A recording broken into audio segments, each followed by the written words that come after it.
Mainit na balita. I think the agreement during that executive caucus meeting was that it should be released on the Monday. Because the Thursday session, allow me to finish first. As I will. I still have the floor, Mr. President. There were following rules. There was no lapse on the part of the Secretariat. It was indeed submitted, Mr. President. Mr. President, but we started may I just with point out, Mr. President? I still have the floor. We started. But I'm raising a point of order, Mr. President, and the presiding officer did not Can at we all. let the majority leader finish first his manifestation? Or But that's a his raise. statements? I'm raising a point of order, Mr. President. Can I have a minute suspension? Thank you, Mr. President.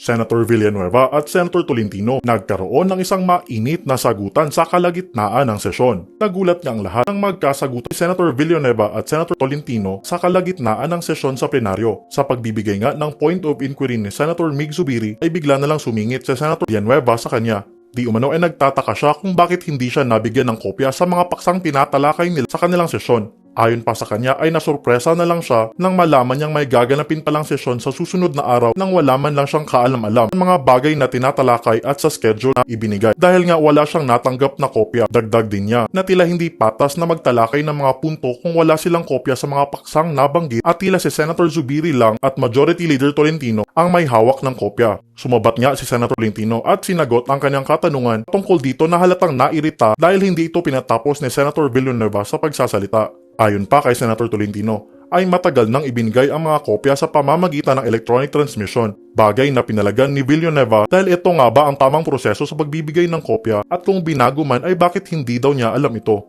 Nagkaroon nga ng sagutan sa pagitan ng dalawa dahil nga tila nabastusan si Senator Tolentino sa mga hirit ni Villanueva na hindi siya pinapatapos sa kanyang mga pagpapaliwanag. Umabot nga sa mainit na diskusyonan ang usapin patungkol sa pagbabago ng mga patakaran na ipiniliwanag ni Majority Leader Tolentino, ngunit tila ayaw pa rin magpatalo ni Senator Villanueva na tila may mga patutsada pa rin kaya umagitna na si Senate President Pro Tempore Jinggoy Estrada sa kanilang dalawa. Gentleman from Bukidnon is seeking the floor on a point of inquiry, Mr. President. Yes, the gentleman from Bukidnon, recognized, Senator Zubiri. Yes, thank you, Mr. President. Mr. President, I have the agenda for tomorrow. It's mostly local bills on holidays and hospitals. Just a question on the holidays, because there are 4 measures here for non-working holidays. I recall that we have a standing rule. It's an internal rule between the senators and this institution that we have agreed with the different departments, particularly on the request of the DOF and DOLE, to limit the number of holidays. But our standing rule is we've come up with this rule wherein if the province has no holiday, legislated holiday, then we will allow it. So, my question, Your Honor, and the good sponsors here, Mr. Majority Leader, Senator J.V. Ejercito is here together with the Majority Leader, Mr. President. If it's possible, if I may ask the good sponsor, Senator J.V. Ejercito, if the province of Samar, and ito, sa Bisaya pa, walay pabor-pabor. There's no favoritism here because there's also Bukidnon here. The province of Bukidnon, the province of La Union, and the province of Marinduque, do they have already a legislated holiday for these provinces? Mr. President, before you answer, I'm being tempted to raise a point of order, but I'm not raising a point of order because it appears that only Senator Zubiri has a copy of the tomorrow's agenda. I'm a bit surprised, Mr. President, because when they were talking on the sidelines, I asked actually the staff on the floor to give me also a copy because it's unfair, Mr. President, that we are discussing something that only Senator Zubiri and appears the majority leader would have a copy of this. Because now I'm surprised that there's a session tomorrow. I am surprised, really, because I know that there will be sessions, but I remember during the caucus, the sessions will be discussed few days before Thursday session. So I'm surprised that right now we're going to have a Thursday session and the agenda is already out and I have not received a single document, Mr. President. Yes, I think I believe, Your Honor, Well, the majority sponsor, majority leader can answer this question. My apologies. The good gentleman is asking, Mr. President, why For the information of the good gentleman from Bulacan, the entire agenda, including the agreed upon agenda for Thursday, which is tomorrow, And I don't have anything, was Mr. President. provided last Monday. May I raise a point of order, Mr. President, now? Now that I'm being tempted to raise a point of order. The gentleman from Bukidnon is asking something with, in possession po niya yung agenda for tomorrow. This representation had not seen or received anything, Mr. President. So how can we participate? I think, Mr. Does President, this was electronically transmitted to all the members last Monday, Mr. President. Last Monday? Yes. Yes. Mr. Viber President, and again, everything. if that's the case, Mr. President, may I also ask, Mr. President, did the Committee on Rules introduce changes in the practice of this August chamber since the 17th and 18th Congress on the releasing of weekly agenda? Because I remember yesterday, the good gentleman from Bukidnon, Senator Zubiri, raised that local bills sponsored were not included in the agenda. The presiding officer and the majority leader noted, however, that these measures were included in the weekly agenda.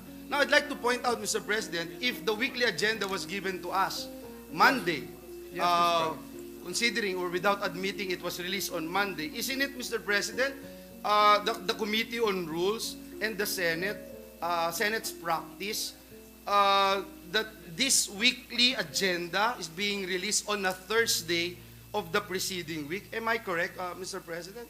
I think the agreement during that executive caucus meeting was that it should be released on the Monday. Because the Thursday session, allow me to finish first. As I will. I still have the floor, Mr. President. We're following rules. The Monday's release is to cover in advance a notice to all the members for them to scrutinize the agenda as well as to oppose any measure included therein. That was included during that caucus, executive caucus, I think 2 weeks ago, Mr. President, if I'm not mistaken. And indeed, Mr. President, the agenda for the draft agenda contained all the bills, including the Thursday session, which is tomorrow. And if you will just look at your Viber messages, including those given to your COS, indeed, this was submitted in advance. Because if it is a Thursday session, Monday is still a good notice for the members of this chamber to have a copy of the said agenda. A three-day notice, Mr. President, is still a good head start for all the members of this chamber. I think that's the explanation, Mr. President. May I be allowed to Yes, respond, Mr. President? Senator Villanueva. Mr. President, my question is simple. Are we now introducing changes in the practice of the 17th and 18th Congress, wherein we actually release the weekly agenda on a Thursday of the preceding week? That's all I ask, Mr. President. I think, Mr. President, I answered that. That's given during a Monday. So it means we are introducing changes, Mr. President. If the good gentleman can point a specific rule wherein a requirement before a session convenes on a Monday that the Thursday before all the agenda items should be released, I think that would be an appropriate point of discussion. But I see no rules. The word practice was mentioned. That's why, Mr. President. That's exactly my point. That's why, Mr. President, we're now on the 19th Congress, and prior to the start of the session, there was an executive caucus, and upon agreement of the members present during the caucus, and if I'm not mistaken, the good gentleman was even there, all agreed that on a Monday, the agenda matters should be submitted. And there was no lapse on the part of the Secretariat. It was indeed submitted, Mr. President. Mr. President, But we started may I with just the- point out, Mr. President? I still have the floor. We started with the query coming from the gentleman from Bukidnon, which And I'm raising probably a point should of be order, Mr. President. which probably should be answered by the chair. But I'm raising a point of order, Mr. President, and the presiding Mr. officer did not at Can we all. let the majority leader finish first his manifestation? Or But that's a raise. statements? I'm raising a point of order, Mr. President. Continue. May we have the ruling of the chair? Can I have a minute suspension?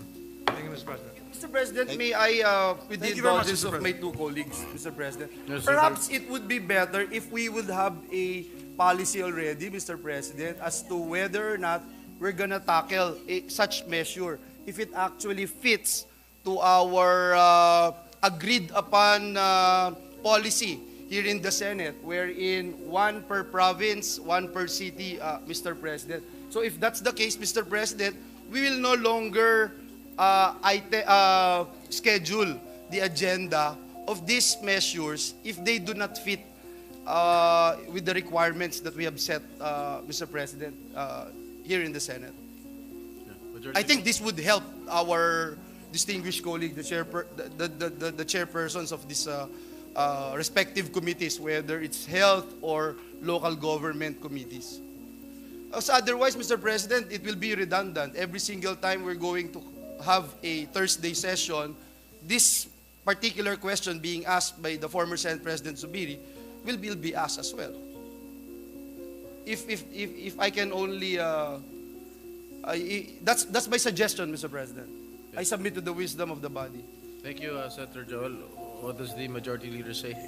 Mr. President, I think the courtesy and respect due to an equal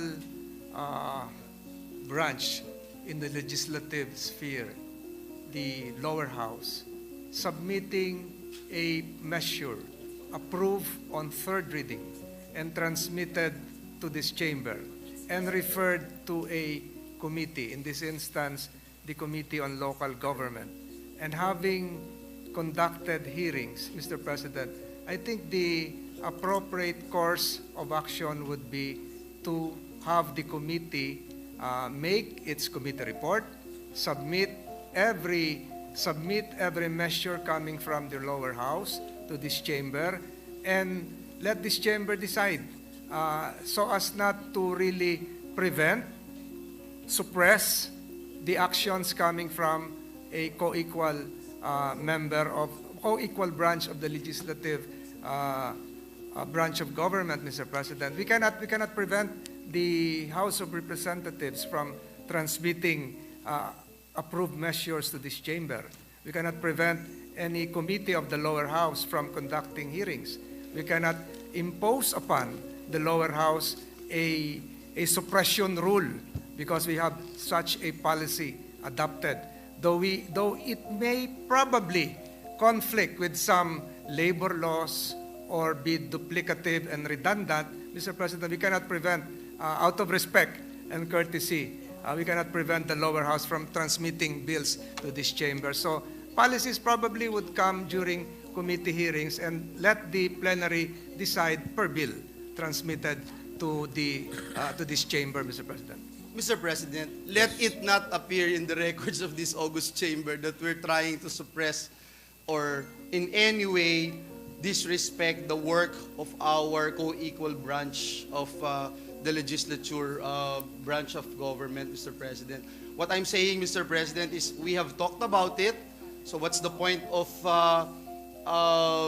agreeing to this policy during that caucus, Mr. President? But again, Mr. President, we can again change our minds. We can discuss these measures one by one, despite the fact that we all agree during the caucus na one